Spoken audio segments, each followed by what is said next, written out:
Welcome back to Good Sports for You, where we are talking about good sports for you. And the majority of the big name free agents have already signed, but there are a couple that haven't. Specifically, Cody Bellinger, Framber Valdez, and Zach Gallen. I really want to dissect what they're looking at in this possible free agency, teams that they could look at signing with, teams that are looking for pitching depth with Framber Valdez and Zach Gallen. And then with Cody Bellinger, teams that need a bat, teams that need an outfield bat specifically. But I want to compare what they're looking like compared to these more recent, really big contracts that have been signed this past offseason, see how they match up with those guys. But before we hop into it, I'll remind you to like, comment, and subscribe. We just hit 250 subscribers. I know it's not a big benchmark in terms of all of YouTube, but that is my first real benchmark that I'm very proud of.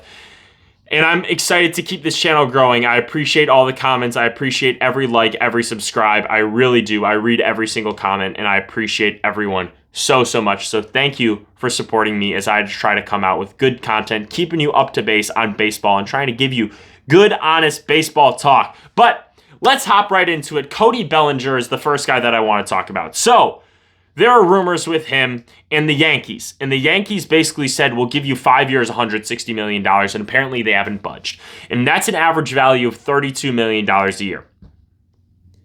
That's great. That's awesome. That's a lot of money. You look at some of these other guys who just signed. You look at Bo Bichette. You look at Kyle Tucker. He is way behind in terms of money. In terms of value, I do not think he's that far behind. Let's look at his value. This past season, he put up 5.1 Baseball Reference WAR. Bo Bichette put up 3.5. Kyle Tucker put up 4.6. So he's already ahead in both of those. And then if you look at some of the other guys who signed, I wanted to compare him to Pete Alonso and Alex Bregman. Alex Bregman put up 3.5. Pete Alonso, he put up 3.4. When you're looking at pure hitting and you're looking at OPS plus, yes, he is the lowest of the bunch, but not by a lot. He was not very far behind Bo Bichette and Alex Bregman. And also he plays a good outfield, so you always need that. So that's a huge boost to him. That's why his WAR is so much higher than these other guys, right? But I wanted to give these other players the benefit of the doubt. So I wanted to compare the 3-year stats kind of cumulatively to see what we're looking at. It helped some of the guys. It really didn't help some of the others. If you're looking at total WAR, Cody Bellinger put up 12 WAR. So averaging about 4 WAR a season. Alex Bregman put up 12.5, so a little bit higher. Bo Bichette put up 8. Kyle Tucker put up 14.4, and Pete Alonso put up 9.3. Obviously, Pete Alonso plays first base, so his WAR is going to be a little bit lower, right? Kyle Tucker is by far and away, in terms of WAR, the best player. When you're also looking at OPS plus over the past 3 years, Kyle Tucker is easily the best hitter. I mean, a 150 OPS plus compared to Bellinger's 125, Bregman's 121, Bo Bichette's 114, and Pete Alonso's 130. So I think that we can recognize, hey, Cody Bellinger isn't going to get $60 million a year because that is what Kyle Tucker is getting. So we can recognize that. So then we move down to that Bo Bichette level. Is he better than Bo Bichette? Absolutely. I don't think there's a world that you can dice it up that Bo Bichette's a better baseball player than Cody Bellinger is. I mean, if you want to look at okay, yeah, Bo Bichette hits for a higher average. Yes, he does. But Cody Bellinger still hits for a good average. He has still hit for a 272 average this past season. Bo Bichette gets on base at a slightly higher clip, and Cody Bellinger's slugging is a little bit worse. So Bo Bichette is a better hitter. I'm not trying to say that. But what Cody Bellinger does on the defensive side of the ball is just something that Bo Bichette just simply has. So then the question here that you're looking at is, could Cody Bellinger demand a $40 million contract? And yes, if he's looking at something longer, obviously the average value is going to be a little bit less. But rumor has it that the Mets are looking at him, that the Phillies are looking at him, and they got a bunch of money to spend. So where are they going to throw it? I mean, I think that the Mets are kind of like, we got a blank check, let's use it, essentially. So you're looking at Cody Bellinger, again, like I said, you're comparing him to Bo Bichette. Over these past 3 years, Cody Bellinger has him beat in every single category, basically except for batting average, which he's 10 points below. Bo Bichette is a good average hitter. I can 100% get that. Bo Bichette also hasn't been the healthiest player in the world. He was injured during the postseason, came back only for the World Series. He missed time this season. Season before, he only played 81 games with a negative WAR value. Season before, he only played 135. Cody Bellinger hasn't been the picture of health in his career either, but this past season, he played 152. Season before that, he played 130. Season before that, he played 130.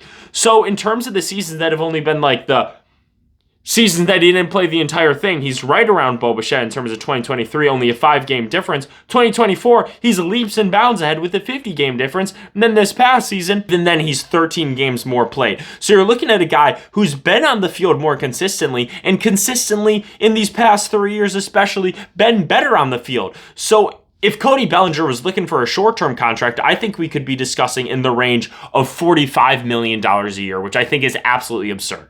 But what they say is that Cody Bellinger is looking for a long-term contract, something like in that 7-year range, right? I mean, you look at Alex Bregman, he just signed a 5-year contract with the Chicago Cubs, which I believe the AAV translated to about $35 million a year. Here's what I'll say. I said this before, and I'm going to say it again in my other videos, is basically I think that if Bregman and Pete Alonso waited around to sign, I think they could have signed for a lot more. Alex Bregman compared to Pete Alonso, they compare much closer to each other, right? Alex Bregman over these past 3 seasons put up 12.5 to compared to Bellinger's 12. Games are pretty close, only an 8-game difference. Bregman hasn't beaten plate appearances. In terms of hits, Cody Bellinger has more home runs, Bellinger has more RBIs, Bellinger has more stolen bases, Bellinger has much more. Batting average, Bellinger. On base percentage, Bregman. Slugging, Bellinger. OPS, Bellinger. OPS plus, Bellinger. So, I mean, in terms of defensively, Bregman has him beat a little bit, but the WAR is very close, and the hitting is better for Cody Bellinger. And also, he is a little bit younger, not a ton so. He's only like a year and a half younger, but that does make a little bit of a difference, especially when you're talking about these long-term contracts. And if Bregman was able to sign this contract with the Cubs, I mean, I think you could be talking about even more. I think that he could easily get 35, maybe even like a 38, 39 across a 7-year deal or like a 6-year deal or something like that. I think that that is very reasonable. So I think that the Yankees with their 160 for 5, I just don't think that's reasonable at all. If you're talking a 5-year contract, you have to top Bregman, which, like I said, I think it was 35. Baseball Reference is kind of funky because it's shown like the deferred and everything like that. You got to top Bregman, though. You just have to. And also, I think you would have to top Pete Alonso, who he's looking at kind of a similar range this next season. After the signing bonus, he's getting paid $21 million a year, but that, signing bonus and everything like that's the AAV. And then after that, he's getting 33.5 for the next 4 years after this next season. I mean, Cody Bellinger and Pete Alonso, Cody Bellinger easily hasn't beat on WAR. Pete Alonso has been a consistent player in the lineup, though. But when you're looking at the offensive numbers over these past 3 seasons, yes, Pete Alonso has him easily beaten home runs. Batting average, Bellinger is much higher. On base percentage, it's close, but Bellinger is slightly higher. Slugging, Pete Alonso is a little bit ahead. OPS, Pete Alonso is up by about 12 points. And then OPS plus, it's only a 5-point difference. So that's like comparable to the Alex Bregman difference, which was only a difference of 4. But Pete Alonso obviously is limited defensively because he can only play first base. Cody Bellinger can also play for first base, but he can also play the outfield. So now you're looking at it and you're saying, okay, well, we have to beat Pete Alonso's contract. And Pete Alonso was looking at a 5-year deal worth $155 million. So the Yankees offer is higher than that. It is higher than that, but not by a lot. And if Cody Bellinger is really looking to sign, like I said, this long contract, I think that it needs to be an average value of easily $35 million a year for the next 7 years, considering the contracts that we've seen. He's a comparable player to Bregman. He's a better player than Pete Alonso. He needs to get paid more than Pete Alonso. He needs to get paid at least as much as Alex Bregman if you're signing him on a 5-year contract or longer. If there was a potential that he went short-term, which it sounds like he isn't going to do. But if he went to a short-term contract, if he went the route of Bo Bichette, if he went the route of Kyle Tucker, I think we're talking in the range of $50 million. I really do. because Kyle Tucker is getting paid 60 and Bo Bichette is getting paid 42. He's in between those two players, especially when you look at those past 3 seasons. So long term, I think Cody Bellinger could aim for 7 years, like 36. Maybe a $250 million deal across 7 years, which would be just under $36 million a year. That would be 33 or 35.7 average value.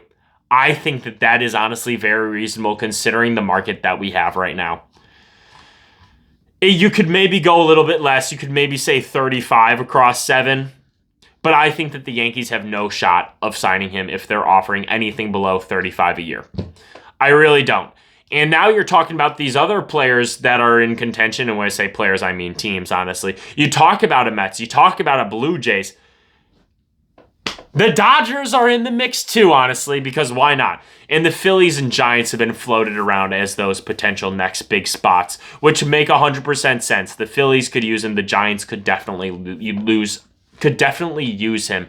And with Buster Posey now in charge of all your baseball stuff with the Giants, I could see him trying to make a big splash in free agency. So that's where I'm ending up with Bellinger. I do think that he sticks with the Yankees, but I think that the Yankees are going to have to offer him a bigger contract. Whether that's a higher average annual value or if that's just extending the contract, that's what they have to do. But also reports are saying that they don't want to be in a bidding war. I don't care. You're the New York Yankees. You have money to spend. But that's what I got to say. And the funny thing is with the Yankees, I feel like he's got to stay below $40 million, though, because that's what Judge is getting paid. So you're kind of in a tough spot there because Judge is the number one. Everyone knows it on that team. It would be weird if the number one isn't getting paid number one money. Okay, now let's move over to the pitchers. The next guys that we have to talk about are Zach Gallen and Framber Valdez. I want to compare them to Dylan Cease, his contract, and Ranger Suarez, his contract. Dylan Cease signed for a bag. I believe it was 7 years, $210 million. I just want to look at that real quick. Yeah, 7 years, $210 million. So that's an average annual value of $30 million a year. A lot of it is getting deferred, and all sorts of stuff like that. Tax stuff, you know how it is. And then Ranger Suarez, it looks like, is just straight up $26 million a year for the next 5 years. That is a lot of money. And in my opinion, in terms of Dylan Cease, for a pitcher who isn't that good. In my previous videos, I've said this before, and I will say it again. I'm not a Dylan Cease believer. I know he gets a bunch of strikeouts. I know he does. But you know what he doesn't do? Limit runs. This past season, he had a 4.55 ERA. But his FIP is low. His fielding independent pitching is so low. That means that it's really a sign that just like his defense is bad. I don't care. I don't care. I said it. Yes, he's had 200 plus strikeouts, 214 plus strikeouts every single season for the past 5 seasons. That's awesome, and I am happy for you. Guess what? Framber Valdez over these past 5 seasons. Hey, he's been solid. He's averaging 208 strikeouts per 165. So I don't think anyone's complaining that Framber Valdez can't strike people out. Obviously not to the level of Dylan Cease. I'm not trying to say that. But when you're talking about run prevention, Framber Valdez is leaps and bounds better. A 128 OPS plus over these past 5 seasons compared to Dylan Cease's 114 over these past 5 seasons, which includes a second in Cy Young in 2022, which he hasn't gotten anything close in terms of ERA since then. We're at a 2.20 ERA. But let's look at the past 3 years, because that's what I've been doing for the hitters, so I want to do it to the pitchers. Framber Valdez, 11.4 WAR. Dylan Cease, 7.4. Games pitched, Dylan Cease, 98. Framber Valdez, 90. Framber Valdez has had more innings, though. He's had about 30 more innings despite Dylan Cease starting 8 more games. Win-loss percentage obviously doesn't matter. ERA, Framber Valdez, 3.35 with a 1.24 ERA plus. That means he's 25% better than league average. Dylan Cease, 4.18, 1.02 OPS plus, basically league average. Strikeouts, obviously, he has 100 more strikeouts than Framber Valdez. He has a way better strikeout ratio. His walks, though, 215 walks compared to Framber Valdez's 180, which, mind you, compared to the also two other pitchers that I'm looking at, is the second highest compared to Ranger Suarez and Zach Gallen. Walk rate, Dylan Cease is 9.5, Framber Valdez is 7.8. Paying $30 million a year for a guy who has the potential to be an ace, but isn't an ace. I'm sorry. I hate to tell you the cold, hard truth, but that's the way it is. I don't think he's an ace. Yes, his strikeout ratio is incredible, and I understand. But I don't care about strikeouts if you give up runs. We'll see what happens, and honestly, I hope he proves me wrong. I really, really do. I want everyone to succeed. I really hope they do good, that Dylan Cease does good, and I hope that the Blue Jays win with him because I like the Blue Jays a lot. However, I don't think he's worth the contract that he got. Ranger Suarez, on the other hand, $26 million a year for the next 5 years. So he, lower average annual value for a smaller contract, when if you look at the past 3 seasons, higher WAR, less games pitched, less innings pitched, yes. Much lower ERA plus, less strikeouts, yes, obviously, and way less walks. And Ranger Suarez, you got him honestly on a way better deal. Framber Valdez and Zach Gallen. Zach Gallen is kind of a weird in between. He had 8.1 WAR, and he fell off, especially this past season, right? But if you look at him, he's got 8.1 WAR, which is higher than Dylan Cease, lower than Ranger Suarez, much lower than Framber Valdez. He has 3 less games pitched than Dylan Cease. Innings are higher, though. ERA, better ERA, despite pitching in one of the most hitter-friendly ballparks, and that is the Diamondback Stadium. What is that, Chase Field? 108 ERA plus, though, so 8% better than league average, which is better than Dylan Cease, worse than Ranger Suarez.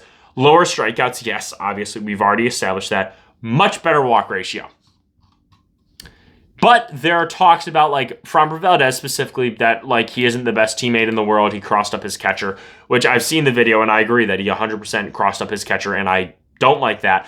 So I don't think that some teams have the highest opinion on him in terms of what he brings to the clubhouse. Does a clubhouse win a championship? That's for you to decide. I think that it doesn't in certain parts. But good pitching wins championships. And Framber Valdez is a good pitcher. He can be a workhorse. He may not be your ace. He could be an ace, but he probably isn't your ace. I love him as a 2. If he's a 3, I love him even more. A lefty in your 3 spot who's a dog who can just eat innings, because he can eat innings. I mean, he really can. I mean, you look at these past seasons. Let's look at his past 4 seasons, which has been complete seasons. 101 innings pitched, 198, 176, 192. You don't see that very often anymore. He's a great pitcher, run prevention, absolute strong suit of his. And also, he still strikes out guys. It's not like he's not striking out batters. And also, he doesn't walk a ton of people either, which I really appreciate. I think I could see him getting a contract. I mean, and I get the whole entire clubhouse stuff. But you look at him and Ranger Suarez, and honestly, I think that that's a little bit more comparable. I could see him getting a 5-year deal. Because, I mean, he's still young, too. He's not a very old pitcher. I mean, he's only 32. So, I mean, not young. But, like, I feel like pitchers can go a lot longer in terms of their careers. I wouldn't sign him to a 7-year deal like Dylan Cease, because Dylan Cease is younger. He's only 30. So, I get the logic behind that. Same with Zach Gallen. He's also only 30. I would sign Framber Valdez to probably a 5-year deal. This is another I love for the Giants to pick him up. Apparently, like, I'm looking at MLB.com. Apparently, the Mets have been in the mix. The Orioles, the Giants, and the Cubs. I like it for all those teams. I would love him with the Orioles. I really would, because they could use some pitching in a big, bad way. But if he goes there, that would be awesome for him. That would be great. Or honestly, you know what? If you went to the Phillies, filling in Ranger Suarez's spot, honestly, then that rotation that was already so good last year just gets even better. And I mean, yeah, I would say 5 years, $30 million. He gets paid more than Ranger Suarez, I think, because he's a better player. I don't think he signs as long of a contract as Dylan Cease because he is a little bit older than him, but I do expect the average annual value to be in that range. Like I said, the AAV for Dylan Cease is $30 million a year, and yes, there's all sorts of deferrals and everything like that. I get it. But I think Framber Valdez is just a way better pitcher. So honestly, I could see him getting paid even more. But I don't think he's going to, because people love Dylan Cease and they don't like Framber Valdez. So honestly, I think that he should get 5 years, $30 million a year. That's what I think he should get looking at these other free agents that have signed. But I don't think he's going to get it. I think he may get a Ranger Suarez-esque contract, kind of in that range of that. He may get up maybe like $28 million a year for 5 years, something like that, but we'll see. Hopefully he gets his bag. And then in terms of Zach Gallen, I think he's going to get the lowest of everyone. I could see him signing, he's fallen off. I think he's had some injury stuff.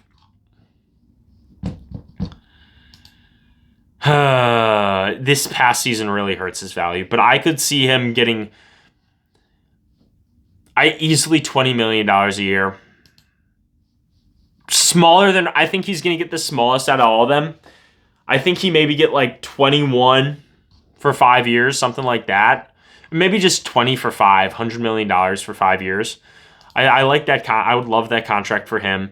I would love to see him go back to the Diamondbacks. I really would. But if he needs a change of scenery, I also 100% get that. But I could also see a team basically saying, hey, the risk is too much. We're signing you to a short-term deal, maybe higher value, maybe like at 22, something like that. But honestly, if I'm being 100% honest, I'm not a contract guru. So I don't know all that there is to know about contracts. So I'm just comparing what I see right now. And in my opinion, Zach Gallen is going to get the smallest contract of those 4 pitchers that I mentioned. I think Framber Valdez should get the highest average annual value, but I don't think he's going to. And I think Dylan Cease got off with a highway robbery. And I think the Ranger Suarez deal is a great deal for all sides involved. Honestly, like that's the contract that I would aim for if I was teams and if I was players. 5 years, $130 million a year. Yeah, awesome. Why not? That's all the baseball talk I got. I watched the national championship game, the football game. Wow, what a game. Shout out Indiana. Kyle Schwarber was originally on my list of like players that I wanted to compare to, but he was just so different because he was a DH. But obviously, as many of you know, he went to Indiana. So I'm sure that he's thrilled that they won the Natty.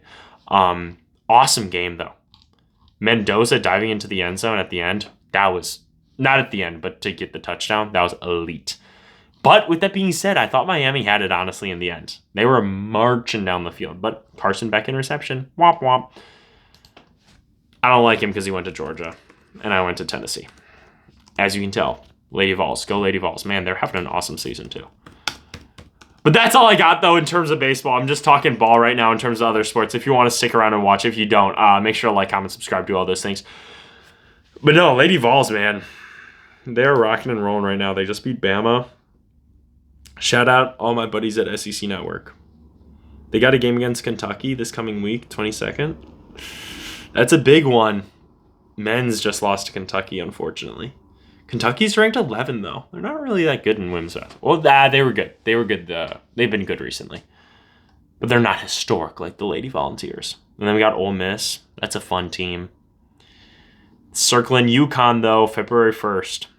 And then South Carolina, February 8th. And then Texas, February 15th. Oh my gosh, that's a gauntlet. Every single Sunday in February is just brutal. Oh my gosh, and then Vandy to start off March. Oh my god, listen to the schedule. If you're not a women's basketball fan, I apologize. But Kentucky ranked 11. Ole Miss ranked 18 on the road against Ole Miss. Mississippi State, okay, sure. UConn on the road, number 1. Georgia, whatever. On the road, though. South Carolina, number 2, on the road. Mizzou, with Kelly Harper as their coach. That's exciting. But I think Mizzou is pretty bad this year, so I'm not worried about Mizzou at all. Shout out Kelly Harper, though, man. I wish she could have done better with Tennessee, but what can you do? They're bad in conference play. Okay. But no, so we got Mizzou then. And then we got Texas, and Texas is so good. And then we got A&M, and I mean, you can never sleep on an SEC team. And then you got Oklahoma, and Oklahoma's really good this year. They're ranked number 16. And then we got LSU. LSU is obviously always good. Kim Mulkey.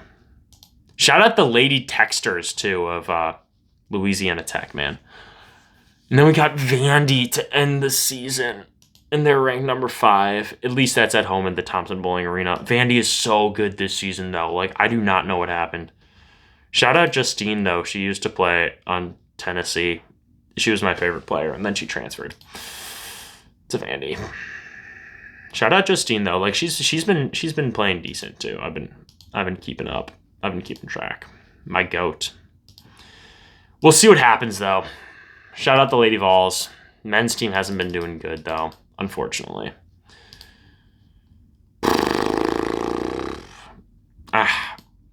That game against Florida at the Swamp. Oh, my gosh. And then the game against Kentucky, that was so embarrassing. And now we're unranked. And then we're playing Bama.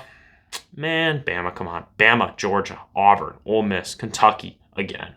Mississippi State, LSU, Oklahoma, Vandy, Mizzou, Alabama, South Carolina, Vandy. I mean, it's not a ridiculous schedule. If we can win some games, we're tournament bound, but we need to do that first. But nah, just some added ball talk in the end for y'all. If you stuck around, awesome. I appreciate it. I know that I'm really just a baseball channel, but I love just talking about sports in general. But I hope you enjoyed watching. Make sure to like, comment, subscribe, do all those things, and I'm out. Peace.